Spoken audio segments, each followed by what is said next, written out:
So, good evening, folks. We're going to be doing some time traveling here because it looks like the stuff that I recorded at the beginning of the day in my normal intro got corrupted and didn't record right. So, this is my intro for the day at the end of the day. So, let's revisit what I actually did at the beginning of the day.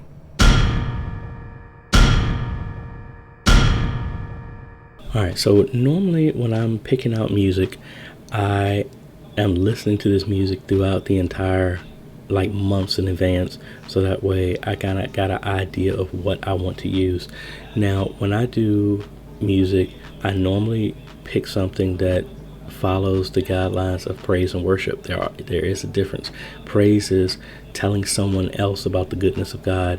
Worship is I am telling God that I appreciate him, I love him for who he is, not asking for anything. Anybody can praise because you're just telling somebody about him. Worship, you have to have a relationship to be able to do that effectively. So what I like to do is pick music that orchestrates worship and sets the atmosphere so that you have multiple people who've gone through different things throughout the whole week, and you want to get them to the point where, okay, yeah, the week's been great for you. So I need to you're on a high mark. So we're going to keep you in that. You have other people who struggle the whole week. We need something encouraging to get them to the point where they're willing to praise and get to a point where they're going to do worship. And you get everybody together and you get that music to that point to where when everybody is unified, you can get them to all worship at the same time, which most people don't do because worship is very repetitive music. It just repeats over and over and over again, and they don't really do anything different. Don't say anything different. It's almost like a affirmation, something like that, where you're just speaking like, I need you, Lord. I need you, Lord. I love you, Lord. I love you, Lord. You're so good. You're so good. I worship you. I worship you. Something like that that's just very, very repetitive. And you get to that point, and I don't like to say you get people emotional, but you get them to the point where they're ready for the word. So that's what I do in our music. And I always try and pick a theme so that they add on to each other as well, if anybody's paying attention to the words. So right now, the theme that I've been thinking in my head is just awesome. So I have awesome God, awesome wonder, awesome, and then I have a medley of other songs which are pretty much worship. So a lot of these is not about speed. So it's not about fast and slow songs. It's about the message behind the song. So normally I'll listen through this music over and over again to where I just know it so well from a part standpoint, as well as a music standpoint, as well as a band standpoint. So when I'm in choir rehearsal, everybody, if the bass player is off, I can tell them exactly what note I need him to be at. If the drums are off, I need this. If the choir is off, I can tell them this. I always believe that every song has a heartbeat. When everybody follows it, the heartbeat is perfectly fine. When you come in not prepared, playing a different way, directing a different way, you're giving the song a heart attack. Everybody has to be on one accord so that it works perfectly. So I listen through the music, and then I come in and I type out the entire song exactly the way it is in the song, or how I plan for that song to be sung on Sunday.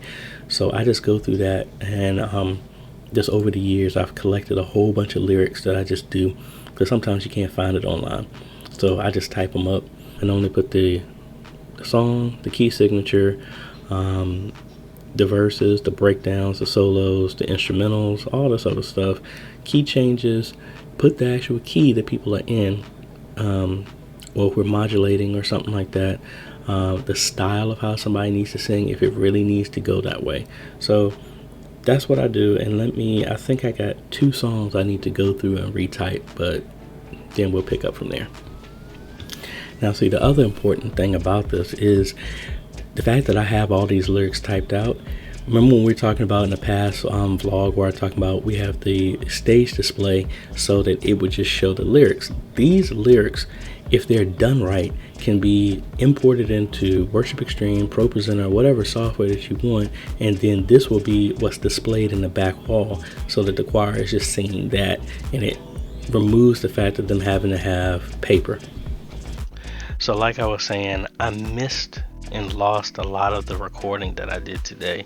Pretty much what I did today was really just focus a lot of my work on what I'm going to be teaching the choir for Fifth Sunday, as well as prepping our website so that everybody can pull down the lyrics and the music, and just showing you what I do in the background. So here's video of where I literally go through and sing every single part: soprano, alto, tenor, solos, and then I add them all together, and then I just record it multiple times to make sure I get the parts exactly to where they are, so that I know each individual part when I'm teaching it. Then after I've gone through it, I remove the music, and then I record myself playing it on piano, organ, bass, whatever instrument that needs to go into it. So just like I know the parts for the choir, I know exactly what the parts are for the other musicians who are going to be playing. Lord, yes, Lord, my life is yours. Yes, Lord, yes, Lord, my life is yours. I went to the church to pick up a couple of checks, and then I also went to get the computer to get prepped for our carnival that we're doing this weekend, where I said that we were setting up a photo booth. So I cut over to some of the video of that, but it really doesn't make sense. But hopefully this little voiceover will kind of fill in the gap for the missing video. Now, this is the system I said that we use for our photo booth.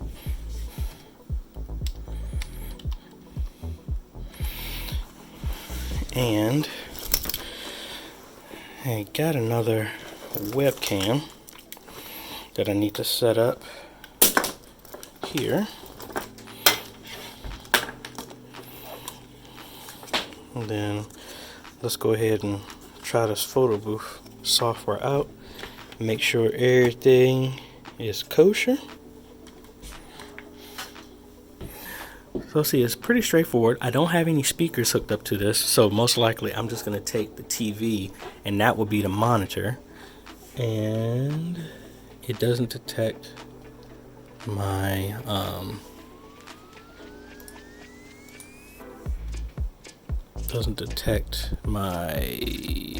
webcam. And hold on, I forgot the key to unlock it. Hold on a second.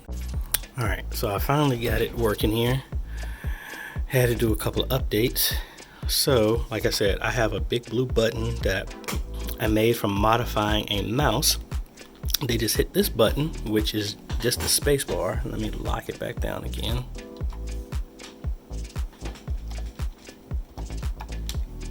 That way nobody can really mess with it. All right, so it's locked, so they can't really interact with this, but we just hit the space bar.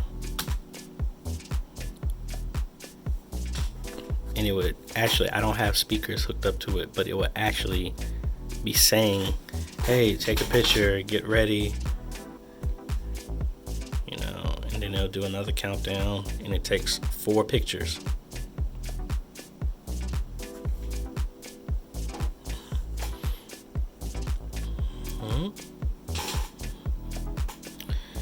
So it will take each one of these, and then it will put it in a compilation at the end, and it will print it out in this form where we will put a design up there for the carnival or something like that, which I heard they have a meeting tomorrow at 6 o'clock. So I'm just going to show up so I can get some information about what is actually happening so that I can have this set up properly. And it just goes back to this. Alright, so if we go into the options here, like I said, I have it set up to auto print to this Canon selfie printer, which I have in the car. You can go here to your photo layouts. You can lay it out in how many pictures you want. You can do backgrounds, different type, or you can make your own. And I'm just picking that one because this is the works best with the type of paper we have. So you can do it in this if you wanted to, like that. So this is the one when we had our Sweetheart Valentine's thing. So we got it in that. You could do duplicates. I'm gonna stick with this one, but I'm gonna come in and edit this one and add some logo talking about the back to school carnival and stuff like that. In general, you know, this is what I'm talking about. We enable sound. If I had speakers, you would hear what it's saying. So you can have, it's a 5-second timeout in between. You want to hide the mouse, photo drop, all this other stuff. Keyboard commands, like I have it used to lock. That's what couldn't remember what it was, but it automatically locks system at startup and put a password so nobody can get back to the desktop in any type of way. You can change the type of voice, so you can make your own voice. The countdown before each shot, which I'll probably add that as well. So it's going to be a 3-second countdown in between the shots, or you could just not do it at all. That works. Screen overlay. So this is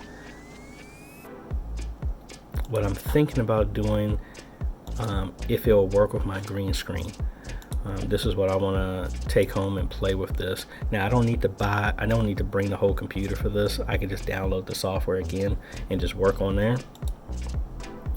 Now the other thing I like about this that I have not used, we save all the images in a text, but you can put a message, you can send different messages for people if you wanted to.